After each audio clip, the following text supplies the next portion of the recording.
वर्गात बघितला ना, कुठला बघितला? तो आपण विषारी साप बघितला बरोबर. तर त्याच जाती त्या समाजामध्ये येणारा हा दुसरा साप खरं आकारानं रंगानं डिझाईन हा वेगळा साप, हा विषारी आहे. याचं पण विष वेगळ्या प्रकारचं, नागाचं विष वेगळ्या प्रकारचे. सापाईत एकाच जातीचे जे आहे, नाव त्याचं घनस. आणि हा पण आहे विषारी, पण हा पण हे विषारी जातीमध्ये येतो. खरं नाव आहे मण्या. जे निशाचर आहे, रात्रीचं बाहेर पडतं. हे दिवसाचे तुम्हाला बघायला मिळतात, अडचणीच्या ठिकाणी बघायला मिळतात. असा हा साप नाही नाही. खूप छान सौंदर्य दिले त्याला, त्याची खूप छान रचना आहे.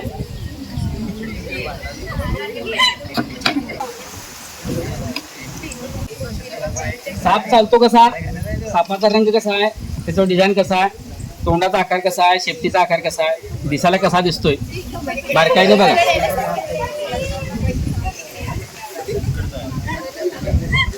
याला पण स्पीड आहे, नाही असं नाही, स्पीड प्रमाणे चालतो तो, परंतु तरी पण हा सुस्त साप आहे.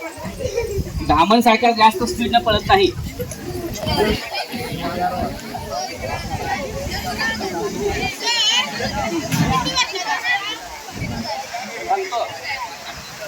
साप व्यवस्थित बघून घ्या, हा सगळ्यात जहाल विषारी साप आहे. याच्या विषानं आपल्या स्किनला फार मोठा प्रॉब्लेम होतो का, मसल्स मागणं प्रॉब्लेम होतो. तर ते कुजायचा प्रयत्न होतो याच्या विषानं. लगेच माणूस मरत नाही. चावल्यावर साप, हा साप चावला की लगेच माणूस मरत नाही, लक्षात ठेवा.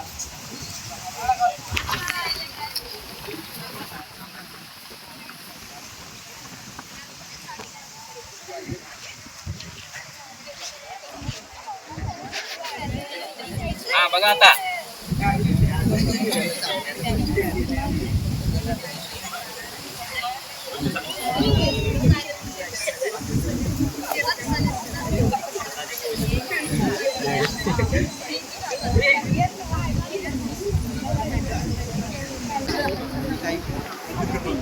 बघितलं का बघा, पाठमोरा भाग कसा बघून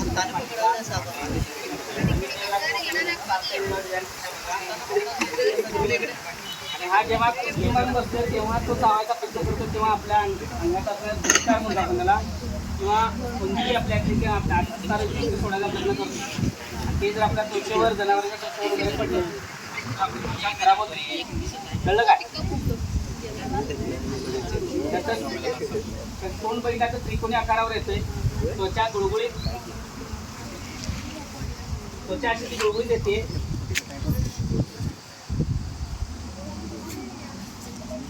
मण्यांच्या माळेसारखं वरचं डिझाईन असतं त्याला, बारकाईने बघा. काळे स्पॉट आणि त्याच्या भोवत्यानं व्हाईट कलरची, काळ्याबरोबर व्हाईट कलरची पण लाईन त्याला असते. रचना बघा, त्याचा नाकपुडी म्हणजे नाकानं श्वास घ्यायची जागा मोठी असते आणि त्यामुळे त्याचा आवाज हा मोठा दिसतोय. हा आवाज करत नाही आहे, आपण आवाज करतो त्याला सोडूया. हा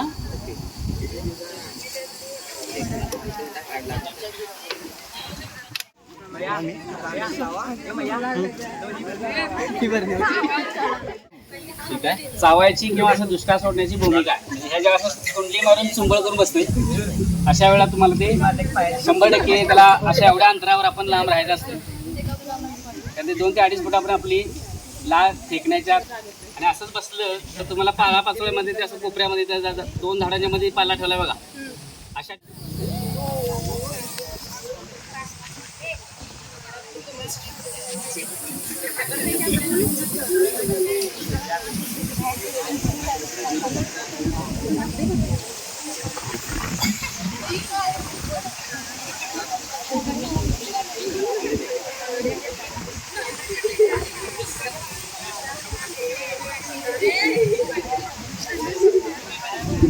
लाजाला सगळ्यांना बघून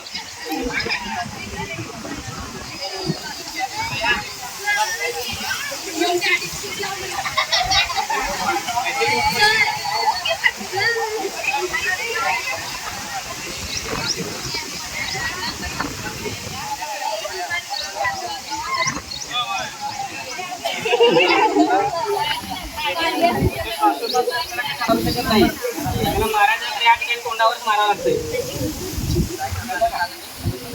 किती महाराजांना त्याला लागत नाही आणि महाराज सुद्धा फुकत जातो तुझं जातो स्वतः. साप कधी पण सकाळी जातो तर सांगावं लागत नाही. बघितलं लक्षात येईल तुमच्या.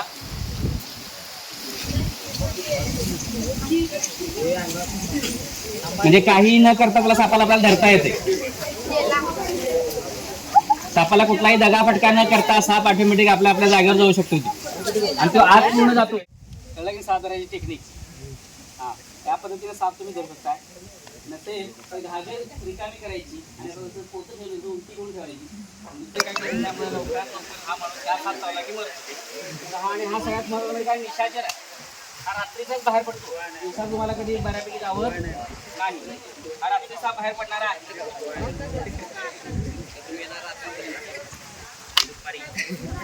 माहिती नसताना आपल्या पायावर हा याच्यावरचा रंग डिझाईन बघा. हा पूर्ण वाढ झालेला साप आहे. पूर्ण वाढ झालेला.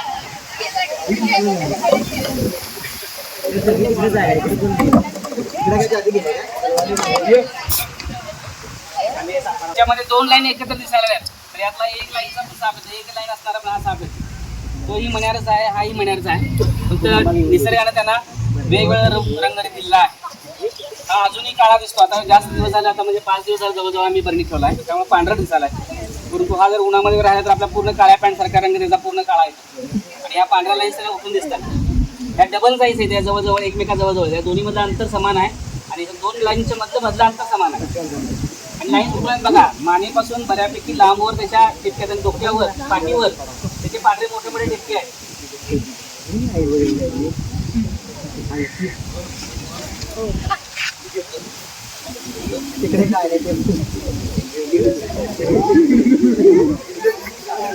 विषारी जातीमध्ये 4 पैकी त्यातला हा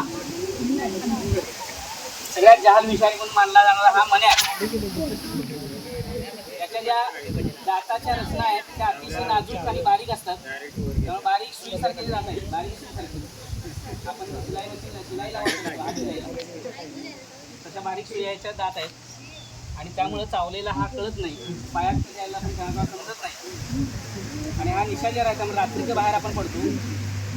आपल्या घरी आपण जर चूल वगैरे घरामध्ये करत असतील चूल आणि जर तुम्ही शेणी वगैरे काढायला जात असाल, लाकडं संध्याकाळच्या वेळेला काढायला जात असाल तर 100% बऱ्यापैकी हा त्या चुली ठिकाणी किंवा लाकडाची ठिकाणी वगैरे खायला किंवा बारीक उंदरांची लहान पिली खायला हा साप घरी बऱ्यापैकी बघायला मिळालेला आहे. आणि जास्तीत जास्त आपला आत्तापर्यंत धरला आहे तो लाकडांच्या ठिकाणी. रात्रीच्या वेळेला लाकडाने शेणी तुम्ही जर काटा उडवा करून बऱ्यापैकी करत नाहीत, पण ज्या ठिकाणी उडवा आहे किंवा शेणी रचलेले आहेत अशा ठिकाणी हा साप बघायला मिळतो. उडवामध्ये शेणी एकत्र करून केलेला ढीग